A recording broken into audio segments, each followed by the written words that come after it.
6. Bertukar nyawa. Zahwa, Mah, Kak Fauzi, XX. Aku menangis di lantai, kepala diletakkan di sofa. Tubuh tak ada tenaga. Mengingat nasib Kak Fauzi, aku tahu Naila memang mencintainya, tak mungkin menyakitinya. Namun kalau Kak Fauzi dijebak lalu disuruh menikahi Naila, bagaimana denganku? Tenang putri ayah, kita pasti bisa menyelamatkan Fauzi. Ayah merangkul tubuhku untuk duduk di sofa. Aku sandarkan beban ini padanya. Mamah ikut memelukku, raut khawatir juga tergambar jelas di wajahnya. Arya, apa Naila sama sekali tidak meninggalkan jejak? Tidak ada, Pak Ilyas, kami kehilangan jejaknya. Ponselnya juga tidak bisa dilacak. Sulit menemukan keberadaannya. Tapi tenang, saya dan para polisi sedang berkeliling daerah sini mencari keberadaan Fauzi. Om Arya, tolong temukan Kak Fauzi. Insya Allah wa Om akan berusaha semaksimal mungkin. Air hujan di pipi tak henti menetes. Perasaanku bagai daun berguguran di musim semi, kering, kerontang, layu, dan tak ada energi keceriaan. Mamah mengantarku masuk ke kamar. Aku menolak, memilih pergi ke kolam lele, duduk di saung. Tempat ini selalu jadi penyejuk hati dikala masalah terasa berat. Aku tekuk kaki sambil memendamkan kepala di lutut, menangis terseduh-seduh. Kolam lele sepi, anak buah emak sudah pulang, sedangkan emak biasanya masih pengajian di desa sebelah. Hamparan sawah menghijau, air kolam jernih, ditambah riuh para ikan lele berenang ke segala arah. Aku nikmati pemandangan ini sambil berusaha keras menjernihkan kepala. Berharap dapat ide cemerlang. Zahwa, udahlah, lu jangan nangis mulu. Air mata gak bakal bisa buat pujaan hati lu kembali. Vika datang menghampiri, dia duduk di ujung saung, mengangkat satu kaki menatapku tanpa rasa iba. Kamu gak ngerti perasaan aku, Vik. Ya iyalah, gue gak bucin kayak lu. Tapi buang-buang energi, nangis sambil ngelamun. Yang ada bahaya, nanti lu kesurupan. Gak apa-apa, Pik, tahu aja setan ngerti keberadaan Kak Fauzi. Ih, serem banget lu kalau ngomong, gak boleh gitu lu. Ya terus aku harus apa, Pik? Aku gak tahu gimana kabar Kak Fauzi. Kalau Naila membahayakan keselamatannya gimana? Iya sih, semoga si Fauzi gak diajak tidur bareng sama tuh nenek lampir. Nanti bakal muncul Naila Junior. Haha. Vika, teriakku kesal. Dasar sahabat gak ada akhlak. Posisiku begitu terpuruk dan sedih. Vika masih sempat-sempatnya meledek. Dia pikir ucapannya bisa jadi lelucon. Oh tidak, aku malah nambah panik. Kalau perkataan Vika benar adanya, hatiku bisa remuk redam, hancur berkeping-keping. Maaf, lagian lu nangis terus. Lu gak lihat nih gue babak belur, hah? Iya tahu, Pik, makasih ya kamu udah bantuin aku. Kalau bisa bantuin sekali lagi, tolong cari ide biar kita bisa nemuin si Naila dan Kak Fauzi. Kita gunain kekuatan netizen Indonesia aja. Maksudnya, sabar tuh, foto orang hilang di sosial media, bikin video sesedih mungkin biar netizen pada iba. Terus bantu kita nemuin pacar lu. Ini namanya taktik mempersulit ruang gerak musuh. Ide bagus, Fik. Kenapa aku gak kepikiran ya? Ya iyalah, mana lu kepikiran, nangis terus. Makanya isi kepala harus diputar keras untuk menyelesaikan masalah, bukan cuma ngandelin rasa cemas di hati. Hehehe, iya juga sih. Kekehku menghapus kasar air mata.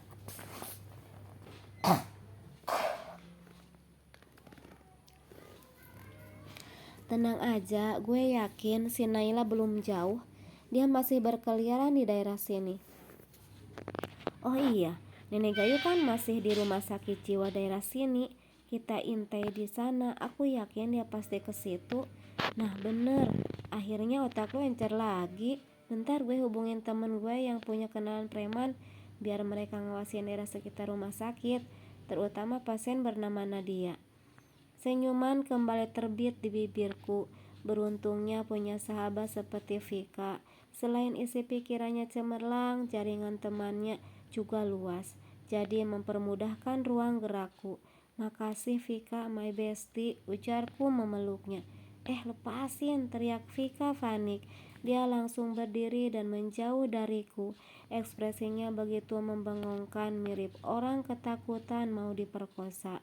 Padahal aku hanya menunjukkan rasa sayangku padanya yang sudah baik membantu, padahal kami bersahabatan belum lama. Itu pun tak sengaja karena salah sasaran. Main peluk-peluk aja gini-gini gue normal woi. Gue sukanya cowok, gelai. Hahaha, maaf bercanda Pik. Aku seneng banget punya sahabat yang baiknya gak ketulungan kayak kamu. Love you Pik. Lebay, gak usah bencana terus lu. Waktu sebelum pacar lu diajak kawin lari keluar kota. Vika, baru dipuji udah julid lagi. Haha, makanya ayo buruan kita bikin video buat disebar ke medsos. Aku acungkan dia jempol tanda setuju. Bergegas mengambil ponsel di kamar. Orang tuaku masih sibuk mengobrol dengan Onti dan Om Arya. Ada Om Rapli juga yang baru pulang. Mereka masih membahas tentang Naila. Sengaja tidak aku tegur biar mereka asik berbincang. Aku akan menjalankan rencana alternatif lama menunggu perkembangan penyelidikan. Nih Fik, oke, buruan lu pasang muka paling sedih dan menderita. Gua yang videoin siap Fik. Aku ambil rekaman video, nanti akan diedit supaya terdapat gambar wajah Naila dan Kak Pauji. Aku pasang ekspresi paling sedih, bicara dari lubuk hati terdalam sampai air mata lumber bagai sungai Amazon. Meminta kepada setiap umat manusia yang melihat rekaman ini untuk membantu mencari tahu keberadaan Kak Fauzi. Segera lapor polisi jika pernah melihat Naila. Bisa juga untuk langsung menelepon, aku cantumkan nomor dalam video tersebut. Ditambah embel-embel uang sebagai tanda terima kasih jika berhasil menemukan Kak Fauzi. Butuh waktu sekitar 1 jam lebih untuk membuat video dan mengeditnya. Setelah siap, Pika mengirimnya ke semua sosial media tanpa terlewatkan satupun, sampai meminta bantuan akun gosip yang memiliki jutaan follower untuk memajang video itu di statusnya. Tak cukup di situ, Pika sampai menyuruh bantuan temannya yang bekerja di stasiun TV untuk menyiarkan berita orang hilang. Dalam hitungan jam, videoku booming, meledak bagai bom nuklir milik Rusia, membuat gaduh warga sosial media. Banyak komentar yang berdatangan. Dengan teliti aku baca satu-satu komentar mereka. Hahaha, kampret, orang lagi serius, kekeh Pika. Dia malah tertawa sambil menutup wajah dengan bantal, sedangkan aku ada di pojok kamar memasang wajah serius. Kenapa sih Pik malah ketawa? Haha, ini loh kelakuan warga plus 62. Masih sempat ngelawak, baca deh komenan akun Instagram Lambe Turah. Dia bilang turut bermuram rasa semoga Mamas Fauzi ditemukan kembali bersatu dengan Zahwa. Kami bantu doa.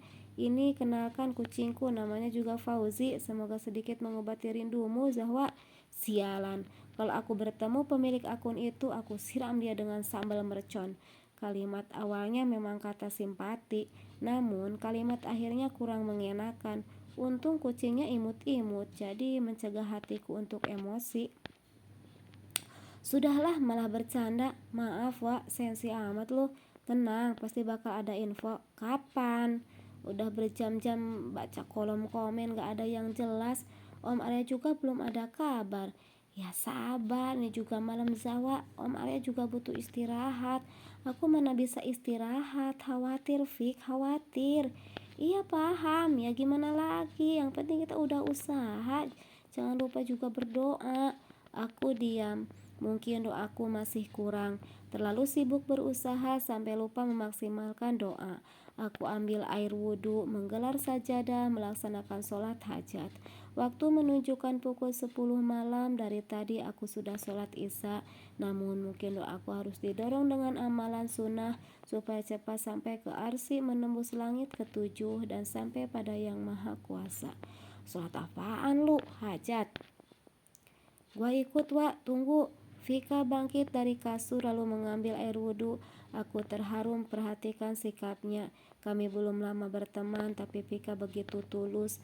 Dia rela menginap di rumahku, ikut berkontribusi dalam kasus ini, padahal bisa membahayakan dirinya sendiri. Rumah lu sepi banget, penghuninya udah tepar semua ya? Ujar Pika setelah mengambil wudhu di toilet dapur. Iya, mama tidur sama emak, Aunty sama suaminya.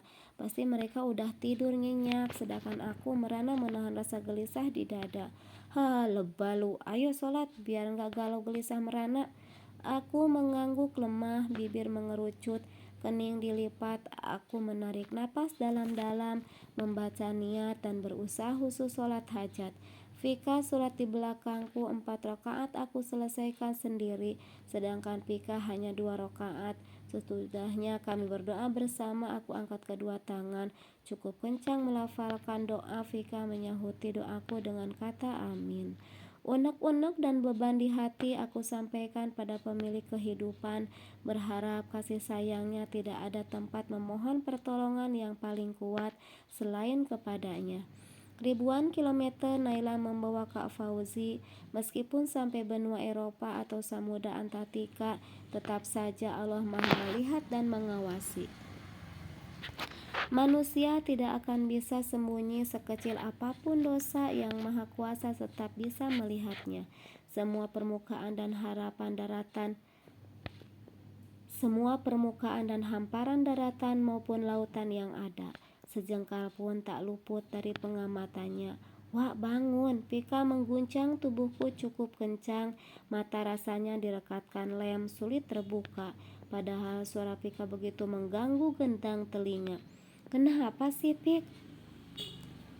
Tanyaku dengan suara khas orang bangun tidur. Setelah sholat subuh aku masih ngantuk, jadi tidur lagi. Sampai matahari sudah berseri-seri, tubuhku masih setia dengan kasur. Mata diperiksa terbuka karena suara Pika yang mirip guntur menyambar tiang listrik. Bangun, Wak, nih lu lihat, ada orang yang bilang kalau dia pernah lihat Naila. Hah, serius? Pika memberikan ponselnya, menyuruhku membaca komentar di akun Instagram. Lalu kami mengirim pesan. Setelah mendapatkan nomor WA orang tersebut, segera kami interogasi. Orang tersebut mengatakan Naila pernah makan di rumah makan miliknya yang berlokasi dekat rumah sakit jiwa tempat Nadia dirawat. Dia membeli makanan dibungkus lalu tergesa-gesa naik ke sebuah mobil. Keterangan pemilik rumah makan itu aku laporkan pada Om Arya. Tidak menunggu berapa lama, Om Arya dan para polisi meluncur ke sana, sedangkan aku disuruh menunggu di rumah. Fik, gimana dong? Tanyaku panik. Ya sabar, nunggu kabar, jawab Pika enteng. Tenang nak, minum sama makan dulu, kalian belum sarapan. Mama membawakan 2 piring berisi nasi dan lauk, menyajikannya di meja ruang tamu. Vika segera berterima kasih dan melahap sarapannya, namun tidak denganku. Rasa gusar membuat selera makan hilang, yang ada di pikiranku hanya Kak Fauzi. Makan dulu, Wak, Arya pasti bisa menemukan Fauzi. Tanpa menjawab, aku turuti ucapan mama, menyantap 2-3 suap makanan. Setidaknya ada beberapa sendok asupan nutrisi yang masuk. Aku harus semangat makan supaya kuat mencari tahu keberadaan Kak Fauzi. Menjelang sore hari, belum ada kabar juga dari Om Arya. Gundah gulana menguasai hati, tak enak duduk, bahkan melakukan sarapan pun ayah dan mama setiap menemaniku yang sedang sibuk mondar-mandir ruang tamu dan teras depan. Mereka hanya duduk sambil mengamatiku, sedangkan Vika izin pulang ke rumahnya sejak siang tadi. Zahwa, teriak Onti dari kamar. Aku yang sedang duduk di teras segera menuju kamarnya. Kami malah bentrokan di ruang tamu. Tubuh kami bertabrakan. Aunty terjengkang ke lantai sedangkan aku mental dan bertubrukan dengan tembok. Mama dan ayah tertawa melihat kejadian ini. Padahal punggungku sedikit sakit. Beruntung tubrukan antara aku dan Aunty tidak terlalu keras sehingga kami tidak luka-luka. Ada-ada saja suasana genting, masih saja ada interaksi menggelikan. Aunty mau ngomong apa? Bentar-bentar mau ngelurusin bokong. Sakit banget, Aunty malah duduk di samping mama. Aku melakukan hal yang sama. Makanya hati-hati Laras, nubruk-nubruk kayak sapi mau beranak. Enak aja mbak, anakmu tuh kalau jalan gak mendelik. Hehe, maaf Aunty. Ya udah, buruan ngomong. Pasti Aunty dapat kabar kan tentang Kak Fauzi? Iya, tadi Arya telepon. Katanya Fauzi dan Naila udah ditemukan. Alhamdulillah, jawab aku. Mama dan ayah kompak. Terus keadaan Kak Fauzi baik-baik aja kan, Onti? Si nenek lampir udah masuk penjara kan? Kak Fauzi sekarang di mana? Oh, mau ke sana. Ayo ya antar awak. Hush, diam dulu Zahwa. Onti belum selesai ngomong. Lah, gimana sih Onti? Jangan kebanyakan ngomong, langsung aja. Gas OTW samperin Kak Fauzi. Ayah memegangi tanganku, mengelus pundakku supaya tenang. Untuk mendengarkan penjelasan lebih lanjut, mereka bisa lolos lagi, cuman premannya doang yang ketangkep. Naila nodongin pistol ke kepala Fauzi, terus ngancam bakal nembak kalau polisi dan detektif Arya gak mau mundur. Akhirnya perlahan mereka mundur. Malah datang mobil yang jemput si Naila, terus mereka berhasil kabur lagi. Apa? Sial. Naila benar-benar harus aku beri pelajaran. Aku akan mencarinya sendiri. Pergerakan detektif Arya lambat. Aku gregetan ingin segera menjebloskan Naila ke penjara, lalu bersama lagi dengan Kak Fauzi. Temui aku di alamat yang sudah aku kirim. Datanglah sendiri jika ingin pujaan hatimu selamat. Sebuah pesan masuk. Bagai paranormal, Naila nampaknya sudah mengetahui kalau aku bertekad bulat ingin melawannya. Dia malah memberiku petunjuk, mengirim sendiri alamatnya. Aku tahu dia memang dendam padaku. Kesempatan berharga untukku. Lihat saja Naila, aku tidak selemah yang kamu pikirkan. Zahwa, mau kemana? Tanya mama ketika aku bergegas mengambil tas dan kunci mobil. Ke rumah Vika mah, bentar, teriakku berlari ke mobil. Jika Naila memang menginginkan aku bertukar posisi dengan Kak Fauzi, bahkan mungkin bertukar nyawa, maka akan aku lakukan. Aku tidak takut hanya pada pencipta saja. Hati ini boleh tunduk, aku yakin kesusahan ini akan segera berlalu.